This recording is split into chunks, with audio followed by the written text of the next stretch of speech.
Hello and welcome to Focus, a program produced by the Department of Disaster Management. I'm your host, Information and Education Manager at the DDM, Philomena Robertson. In this edition of Focus, we discuss hurricane preparedness for boaters in the BVI. The British Virgin Islands is widely referred to as the sailing capital of the world. Much has been invested in what is acclaimed as a first-class yachting industry. Surrounded by beautiful turquoise waters and made up of 60 islands and keys, the BVI is a haven for yachting enthusiasts. But interspersed with the natural beauty of the BVI and its attractiveness as a sailing destination is the inherent risk associated with the Atlantic hurricane season, which runs from June to November. Boaters are not immune to the risk posed by the development of tropical weather systems, and in fact, they may even be more susceptible. It is therefore important that they, like the rest of us who are primarily on land, make adequate preparations for the hurricane season. Executive Director of the BVI Charter Yacht Society, Janet Oliver, said these preparations begin very early in the year for boaters when they have to decide whether or not to keep their boats in the water and start planning accordingly. Our members are usually ahead of the game when it comes to knowing about hurricanes. They have to have a plan in place almost from the turn of the new year. So in January, if they're going to haul their boat out for the upcoming hurricane season, they actually have to have a reservation in within the first couple of months of the year. So they always need to be thinking ahead of the game. Also, with insurance, their insurance policies require that they have a hurricane plan in place. So they have to submit something to their insurance company indicating they'll be out of the territory from this date to this date, and outside, not just outside of the territory, but outside of the hurricane region.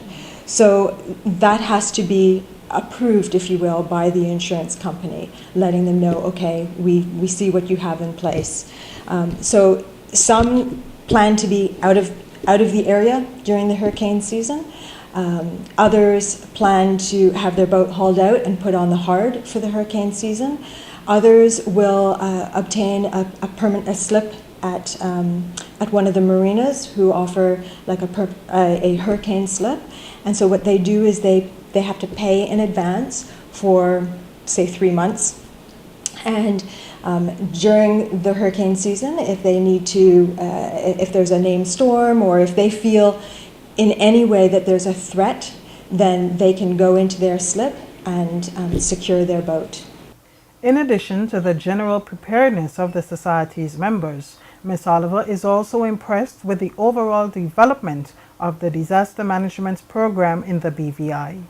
I think that the BVI is very proactive in their hurricane preparedness plans.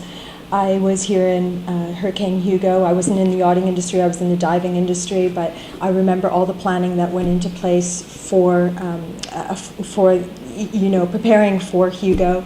But I also remember the devastation with regards to the number of yachts that were lost, and actually had a view of Road Harbor, and I was watching as yachts were drifting, and it were just, one yacht or one large boat would just take out a number of others because the preparations weren't in place, the proper securing of vessels. And I think that one of the best things that's come out of that has been at Paraquita Bay, where the bareboats can, a large portion of the bareboats can be secured in that lagoon and in the hurricane shelter, so that they're contained in one place. And to move a large fleet of yachts is a huge feat. So what it does is it enables everybody to secure their yacht in a very condensed period of time and know that they are secure.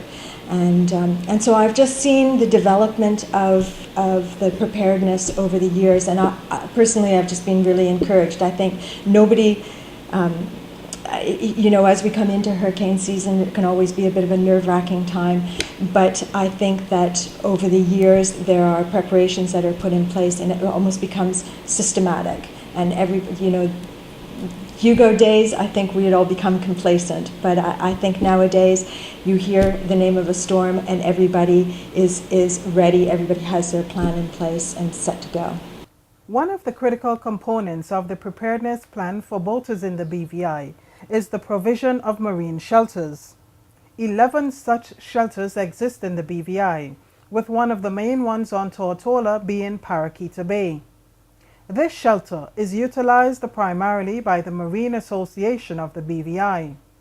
Chairman of that association, Sam Welsh, underscores the importance of securing marine assets in the BVI. The government recognised that in order to protect the industry, that there should be some sort of provision, and after Hurricane Hugo, we were granted permission to utilise, through Conservation and Fisheries and the government, the area that is Paraquita Bay and Paraquita Lagoon. We were allowed to expand it a little bit, in as much that we could not make any permanent structural changes. We still had to preserve the nature of the beast. The entrance is imperative that it's maintained, because it does provide protection for all those boats that are in there. And it's been tried and tested. Unfortunately, it has been tried and tested. It sort of worked during Hurricane Hugo, but it was obvious that the old-fashioned way of doing things and just tying into the mangroves and putting anchors out just didn't work during Hurricane Hugo. And subsequently, we've tied it through George's, David, Marilyn, Louise, and it's been proven to work real well. So what the association did was they provided a network of moorings, all interlinked by chains. If it's propitious, I can show you exactly how that works. You have here the mooring fields as they are today. These are chains, which is the only permanency of that. We do vacate the moorings every year. So November the 30th, we're out of there. All our boats have to leave it, and then it reverts back to BVI use, if you like. Conservation and Fisheries have now passed their mandate over to the national parks. The national parks act as our adjudicators or overseers, and we still manage and put and place all of these moorings in here. I don't know whether you can see that. The entrance to the shelter is through a very narrow entrance. Those that have challenged it, it's a 6'6" dredge, a little bit deeper than that, and then it opens up to this number of moorings that we have here, but also within the lagoon, which is the second area, which is underneath where the Cripps buildings were, etc. here, are all good. So the college, if you can imagine, is just behind me here. The Marine Studies Institute is here. The Mangrove Boardwalk is right through this area here. And their Cripps are to our west, sorry. And to the east you've got, moving on to Fat Hogs Bay and Maya Cove. But it's a well-provided shelter. The mangroves provide a natural element that is invaluable for hurricane protection. It's been in position now for goodness sakes, 24 years. And it's been tested once or twice, but we've, touched wood, we've been thankful that we haven't had to have a Category 5 or anything to challenge it. We've had 1s and 2s, that it survived very well, thank you very much. And hopefully, we will continue to maintain it. We do limit its usage to the Marine Association members. They have been in the past the guys that have been instrumental in providing the funds, the materials, the boats to get it sorted. So it's not a general or a public facility. The government recognise that they do have to protect and look after the pillar of this industry, or this islands, that the tourism industry is one of those pillars, and these are the product that we need to maintain and preserve and protect during hurricane season. The insurance companies collectively recognise the value of this and have favoured us in as much that even though insurance rates are quite high, if they recognise that the boats are protected in this area, then that they do make it good provision for those people that have got their boats in there. The Paraquita Bay shelter has evolved over the years and can now accommodate bigger boats. Additionally, significant attention is paid to the protection and preservation of the mangroves. The changes that have happened over 24 years are the provision of places and spaces for catamarans. Originally, when we designed it, it was almost exclusively for monohulls. It had some limitations. We were utilising traditional mooring facilities by putting mooring lines at the back and utilising the mangroves, which have traditionally always been well preserved and actually incredibly strong. And now we are actually, double banking, if you like.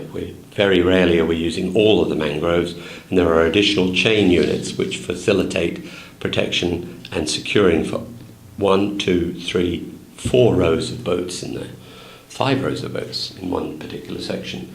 So we can actually facilitate up to 357 boats in there, which is an improvement of what was. Originally, as it expanded, we've always been asked whether we can do more.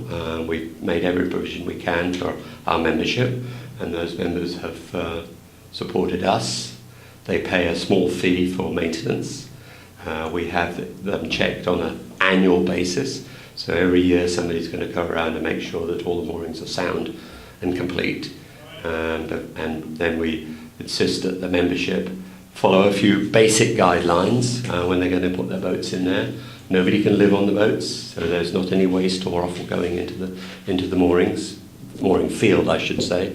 That the boats are prepared for hurricanes, so their engines are either secured, the sails are down, all the deck gear is taken below, nothing that could or possibly blow away is left on the boat, that they are secured at least by 4 lines, forward and aft. That's at the very least, but if we follow the plans that we issue, they are in fact secured by 1, 2, 3, 4 on the bow, and 1, 2, 3, 4 on the stern. So there are 8 lines. This shows you how to secure them. They've utilised here. They still use the mangroves, but we've actually laid another chain just outside the mangroves, which will allow the boats to secure not just to the mangroves, but to the chain, and avoids us damaging the mangroves. That was a concern of the national parks, that we didn't damage the mangroves. We have noticed the resilience of the mangroves, and that even those boats that have utilised these moorings and have been in a hurricane situation have not permanently damaged the mangroves. No mangrove is being ripped out.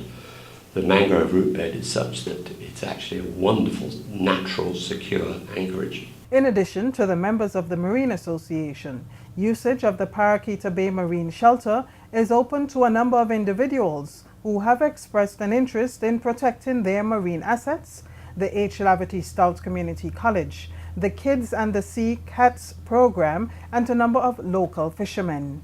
So even we have boats that are going to be going into the marine, and not just the main companies. The Charter Yacht Society have memberships, and we've opened our marine, those that wish to join can join us, and we've got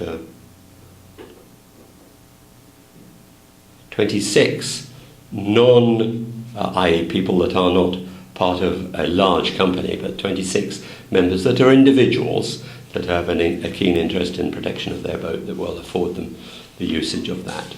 Additionally, we have allocated these sites, 1, 2, 3, 4, 5, 7, 8 sites that are specifically for the college and for the Cats Kids programs, so they can put their boats in there as well. We have recently, last year, put 15 sites specifically for the fishermen. Conservation and Fisheries were keen to ensure that there was some provision made for the fishermen. I know a lot of fishermen would prefer to, in a hurricane season, get their boats out of the water, but those that wish to leave them in the water, there are some preserve sites for them, such that they can leave the larger boats in the shelter and they will be protected in a hurricane. Collectively, the Paraquita Bay Marine Shelter can accommodate more than 350 charter boats, but the number of charter boats in the BVI is more than double that figure. We have to remember that there are nearly 750 charter boats in the territory, probably more, that are keystone to the industry, preserving them and looking after them. We have companies that usually take their boats out of the water completely. Powerboat companies usually take them out completely. Voyage make every effort to take them out. And a few other companies make good effort to remove them. And the private owner would be well advised to, if he's not going to be sailing his boat during the hurricane season, is to take it out of the water, or take it south or take it north. It's intriguing that the insurance companies initially gave protection to vessels going north, and then most of the hurricanes also went north. So south is Chaguaramas, and one place that had never been touched for a long time, with Grenada, and then it had its 50-year hurricane. So no place is ever safe. I'm sure bits of the things we've learned here could have been well applied in Grenada. They'd done a good job in securing all their vessels as they thought would be fit, but based on the premise that they would not have a hurricane. But when they did have a hurricane, they had a lot of damage caused by the fact that they had not sunk sand screws they had a lot of knock-on effect, and loads of boats were. Once again, the mangroves proved their worth. The mangroves proved their worth during Hurricane Hugo, even in Vieques and Calabria. They proved their worth. They are a natural product, and they actually naturally protect us. So we're keen to preserve that, and we take everything on board that the Conservation and Fisheries and now the national parks have advised us to, and we make every endeavour to ensure that we will protect our mangroves.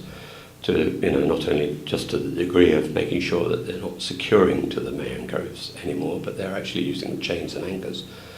And also those areas that you'll see some renovations, if you like, going on with respect to the mangroves, where some voluntary organisations have ensured that replanting of mangroves becomes a priority, because it's become recognised that they are a valuable tool in the protection of the islands, not just for water rise, but hurricanes and just protection, natural protection. And they are very resilient, and they recover extraordinarily well. The Marine Association has established a list of guidelines for boaters using the shelter, and Mr. Welsh said strict compliance is encouraged. There is a warden provided. The warden will be on site in his own vessel. He'll allow and facilitate the direction of vessels. He has the same chart that we have here, and he will direct the vessels into their correct places. And having done that, he will ensure that they are properly secured. Now, intriguingly, you do have to have a fairly good team to get the boat properly secured, because the number of lines you have to put out, and the lines you have to recover, and the fenders you have to put out, and due preparation you have to make, is such that you've got to have 3 or 4 people giving you a hand. But they are obliged to follow a few basic and sound ground rules. Long lines and fresh lines forward. Forward being to the south. Those lines should be whole and complete and properly secured. No lines tied together. You cause weaknesses. If you just tie knots in lines, that's not good. If you can have long lines forward, all the better. Preferably secured now to the anchor field as opposed to the going into the moorings. If you choose to push them in the moorings, our experience is that the moorings do recover exceedingly well, but we prefer if you did use the provided anchoring points that we had put in them. The warden will be there and making sure you do all of this from now right through till November. The boats must be properly secured. Now, for a lot of people, they'll just bring them in. That is, you take all the biminis down. You remove the sails where you can.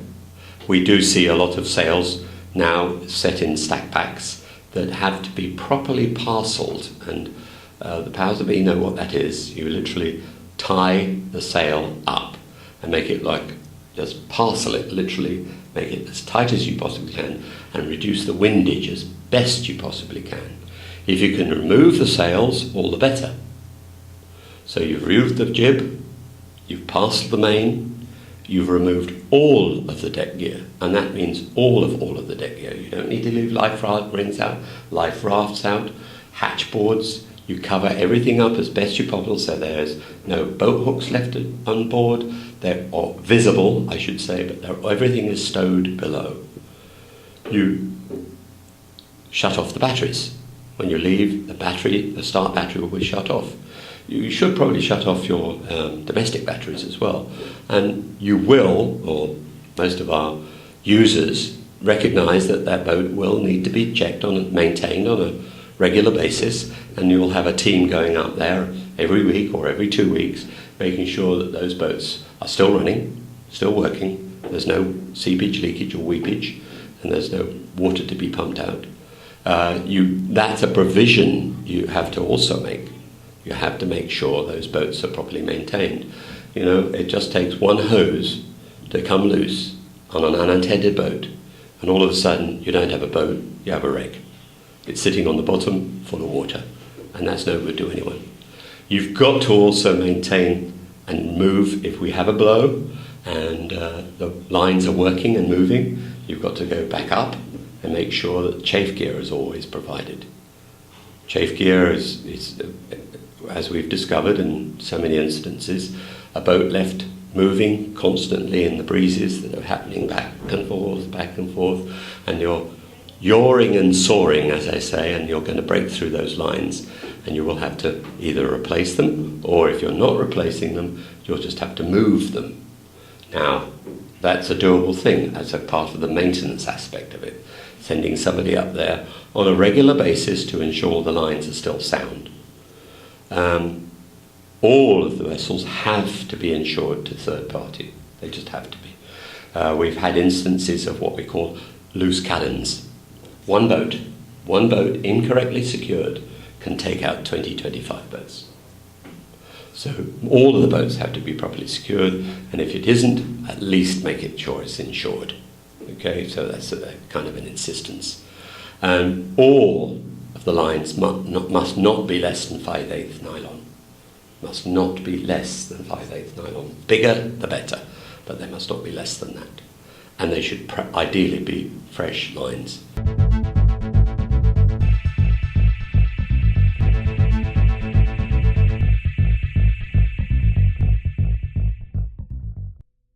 When it comes to disasters, most people think, it will never happen to me. Don't make that mistake. Every year, thousands of people are affected by natural disasters. Don't leave the safety of your loved ones to chance.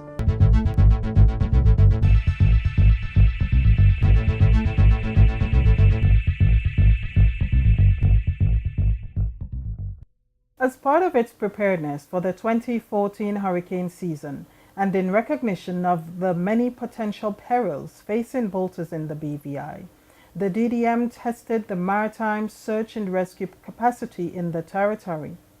Working collaboratively with the BVI Red Cross, the Royal Virgin Islands Police Force, the BVI Airports Authority, and the crew from on board the visiting Royal Navy vessel HMS Protector, the DDM planned and executed a simulation exercise in Trellis Bay. Several police and fire officers benefited from search and rescue training in 2013, and the exercise was designed to give them an opportunity to practice the skills in executing response measures geared towards a maritime search and rescue operation in BVI waters. The scenario called for first responders to rescue 32 persons who were passengers on two separate vessels, one of which overturned, tossing 12 persons into the water, and the other receiving minor damage, resulting in it taking on water. Capacity building in disaster management is not restricted to theoretical knowledge and encourages continuous testing as a means of determining effectiveness and relevance of the training being applied. It also provides an opportunity to allow for the identification of gaps that must be addressed before the territory is faced with an actual event. Given the maritime nature of the exercise, the response included the deployment of 3 rescue boats from the Marine Unit of the Royal Virgin Islands Police Force and the BVI Airports Authority Fire and Rescue Unit, while the land-based operations included responders from the Virgin Islands Fire and Rescue Service, the Royal Virgin Islands Police Force, the BVI Red Cross, and the Community Emergency Response Team CERT members. The Royal Virgin Islands Police Force took charge of the incident by providing overall command and control and establishing an incident command post. They were supported by an on-scene commander who served to coordinate the sea-based operations. As a result of the simulated fire, a collection point was established where all victims were brought to allow for an initial triage to be performed by first responders. The victims were then sorted according to mass casualty procedures and taken to an advanced medical post. The surgeon from aboard the HMS Protector supervised the operations taking place within the advanced medical post and utilized the services of the BVI Red Cross and the CERT members to assist his team in further classifying the victims. Communication between the incident commander, the on-scene commander, and the supervisors at the collection point and the advanced medical post was essential and allowed for a coordinated approach to the response operations. His Excellency Governor Boyd McCleary, who has responsibility for disaster preparedness and response in his capacity as chairman of the National Disaster Management Council, was among those witnessing the simulation exercise. The governor had a first-hand look at the challenges posed to these types of operations and was able to identify a number of gaps that must be addressed in order to improve the urban and the maritime search and rescue capacity in the BVI. Immediately following the exercise, the governor was given a tour of the HMS Protector, where he was informed about the ship's capacity to provide relief and recovery support in the event of a hazard impact in the BVI. The ship's crew included a specialist humanitarian aid and disaster relief team made up of medics, mechanics, electricians, plumbers, carpenters, joiners, all trained to provide relief support in the aftermath of hazard impact. The HMS Protector has immense capacity, its humanitarian pack including generators, emergency lighting, chainsaws, first aid and rescue equipment, and its team of sailors, marines, and engineers being capable of a multitude of tasks which would be necessary in the aftermath of a disaster. The ship's visit to the territory was primarily to conduct survey operations to update nautical maps for the BVI. The work was done primarily through the UK's Hydrographic Office as part of a project funded through the Darwin Initiative. That brings us to the end of this edition of Focus, a program produced by the Department of Disaster Management. I'm Philomena Robertson, Information and Education Manager at the DDM, thanking you for joining us and extending an invitation for you to do so next time. Until then, be smart, be safe, be prepared.